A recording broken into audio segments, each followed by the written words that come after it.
Chapter 15. In the months to come, they would draw together even more closely, just as I would hold to them. My moments of separation, a foreshadowing, but not yet a reality. Our family had begun to dwindle, along with the entire camp population. By the end of 1944, about 6,000 people remained, and those, for the most part, were the aging and the young. Whoever had prospects on the outside and the energy to go was leaving, relocating, or entering military service. No one could blame them. To most of the Nicene, anything looked better than remaining in camp. For many of their parents, just the opposite was true. Eleanor and Shing had been the first of my family to leave. A few months after she had her baby, she moved back to Reno to stay with friends there. The next to go was Woody, who in August 1944 was drafted. When the notice came, he showed it to Papa. And now what will you do? Papa said grumly.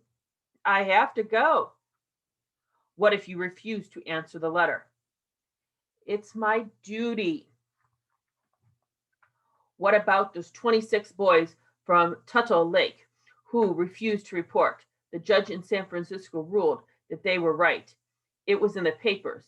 You can't lock somebody up because he might be disloyal. Then make him join the army. That's what the judge concluded.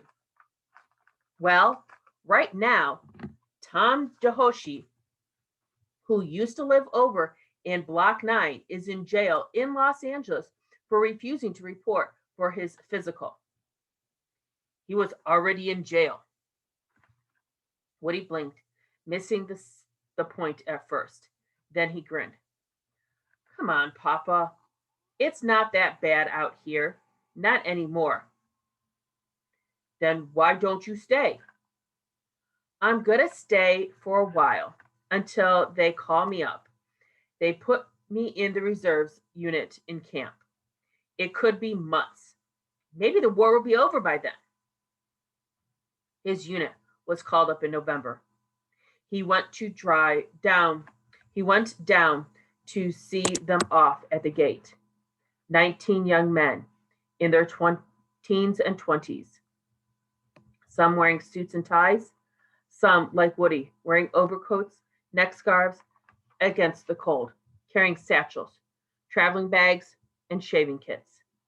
They lined up too deep for a photo that ran later in the camp paper. Then we watched Woody join the shuffling line and climb aboard. For me, it was almost like watching Papa leave again. I don't know where he was going or understand quite why. When his bus pulled out, I knew that if anything happened to him, the world would probably be coming to an end because nothing could happen to Woody. He had always been so solid.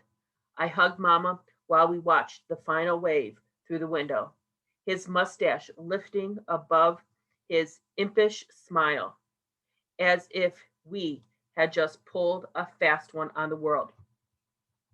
Chiez was with us, waving back. This is almost like the day 3 years earlier we had watched the boat sail out of San Pedro Harbor, except that Chiez had 2 children now, and instead of a handful of fishermen wives, there were 500 others with us. They had turned out like people in small towns all over the country to watch the young men leave. The 442nd Combat Regiment was famous now for heroes, fighting in Europe to help the Allies win the war and showing that naives too could be patriots. Woody was that kind of naive, anxious to prove to the world his loyalty, his manhood, something about his family honor. Climbing aboard, he must have been thinking of those things while Mama, no doubt, was thinking of the mother at Manzanar, who had already received the posthumous Congressional Medal of Honor on behalf of her son, who had been killed in Italy.